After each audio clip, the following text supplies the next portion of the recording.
Hash the sister who came home, but wasn't the same on the morning of October 14, 2019, the village of Harwellford awoke to fog.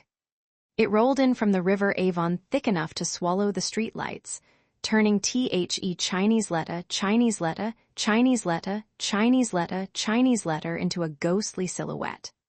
The weather forecast had predicted clear skies, but the fog had other plans, and by 7 o'clock, the residents of Merton Lane were peering through their windows at a world turned to gauze. It was Margaret Hensworth who saw her first. Margaret was 73 years old and had lived at number 14 Merton Lane for most of her life. She was standing at her kitchen sink, washing her teacup, when she looked up and saw a figure walking slowly down the center of the road. Not on the pavement, in the road. The figure moved with an odd, mechanical gait, as though each step required careful calculation. Margaret set down her cup and pressed her face to the frosted glass.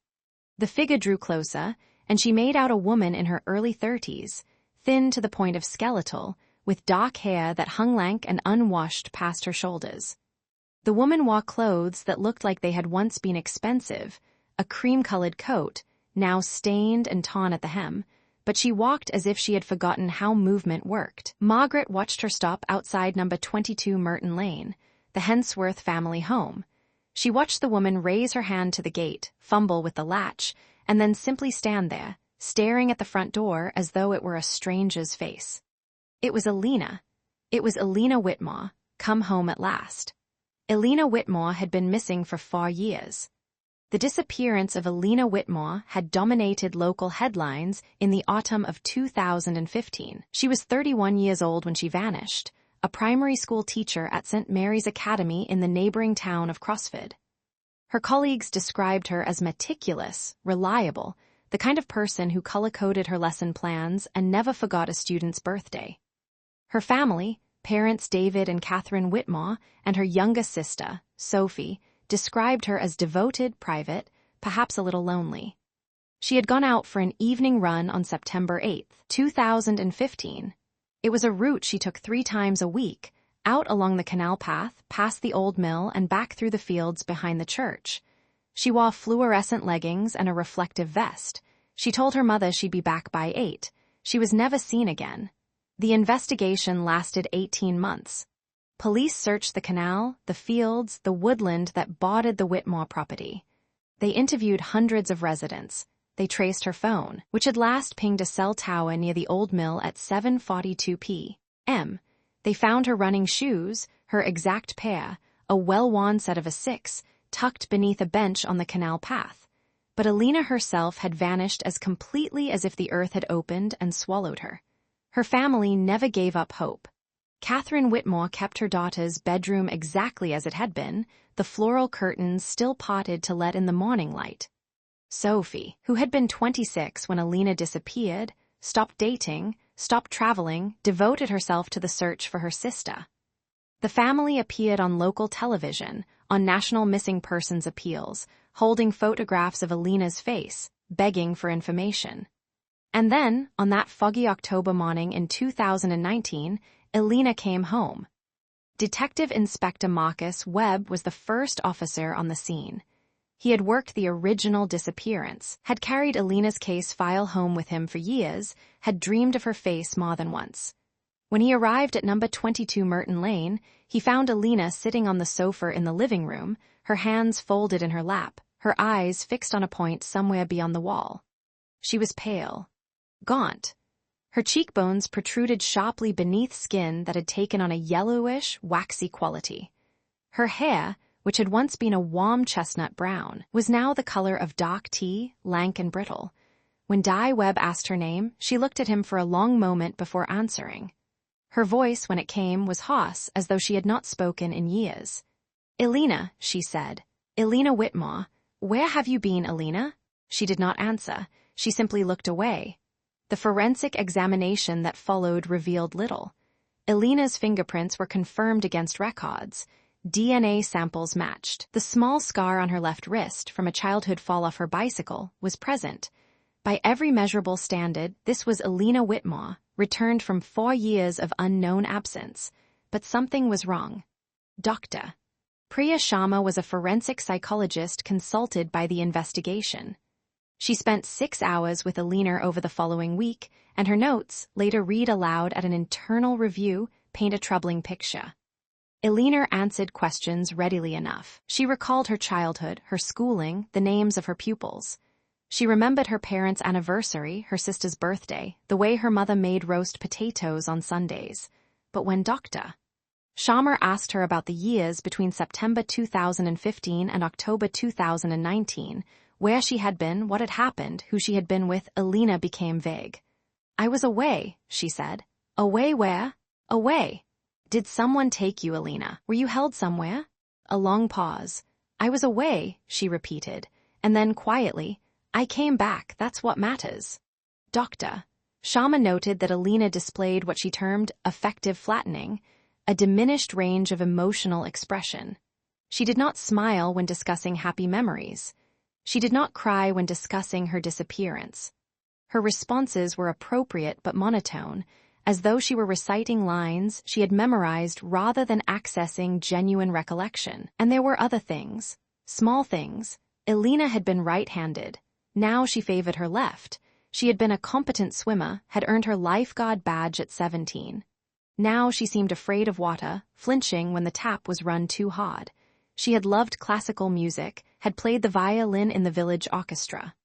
Now she asked her sister to turn off a radio playing a piano sonata, saying it made her head hurt. Sophie Whitmore noticed these changes. She noticed them and did not know what to do with them. She had spent 4 years praying for her sister's return. Now that Alina was home, Sophie felt as though she were living with a stranger who wore her sister's face. The investigation into Alina's disappearance reopened with renewed vigor. Detectives pursued leads that had gone cold years earlier. They interviewed a man named Raymond Pryor, who had been a suspect in the original inquiry, a loner who lived in a caravan near the canal path and had reportedly been seen speaking to Alina on the night she vanished.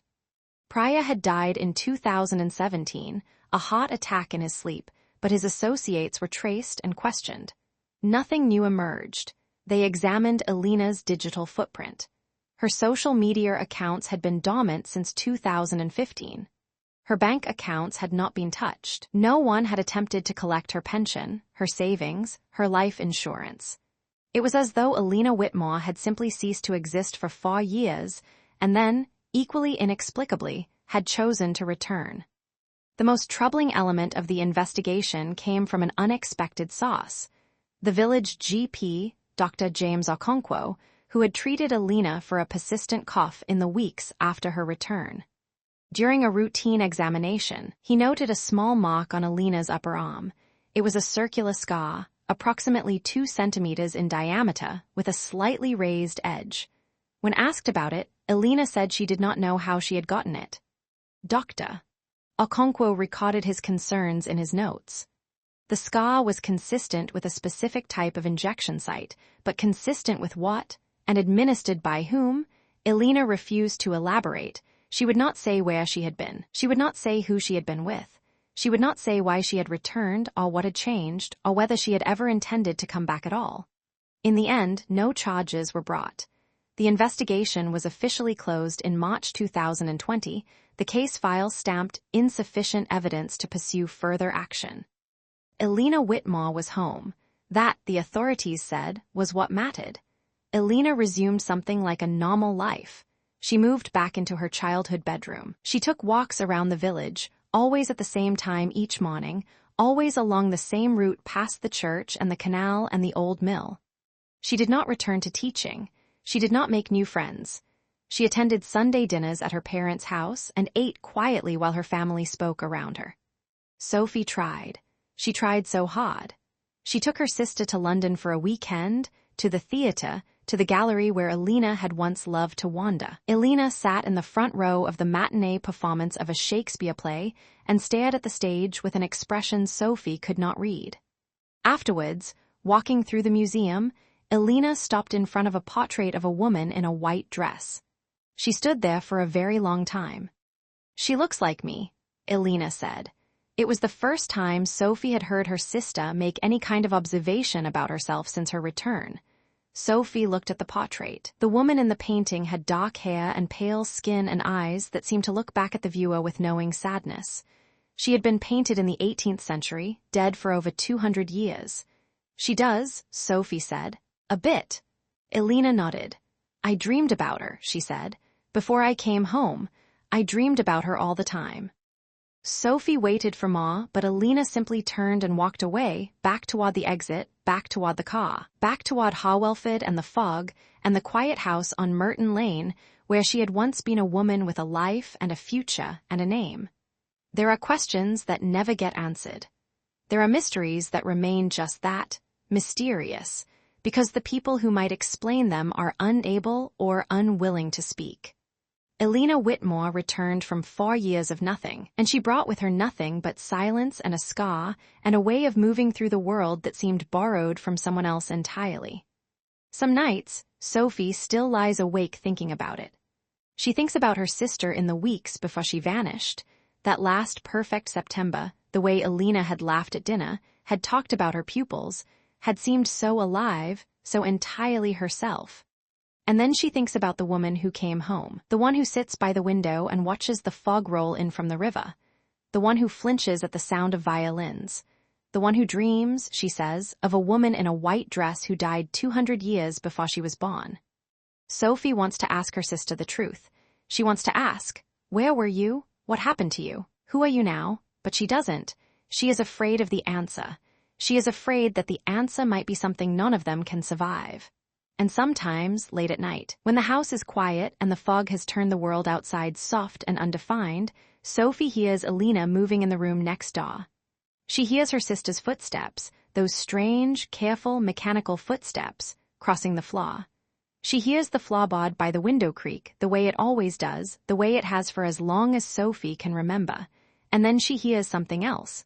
A sound so faint she cannot be certain she heard it at all. A voice. Her sister's voice, or something wearing her sister's voice, whispering a name that is not Elena's. Sophie does not sleep after that. She lies in the dark and listens to the silence and wonders what happened to her sister in those 4 lost years. She wonders if the woman who came home is really the woman who left. She wonders if she will ever know. And somewhere in the fog, beyond the glass, the figure that was Elena Whitmore stands at the window and watches the road, and waits for something that has not yet come.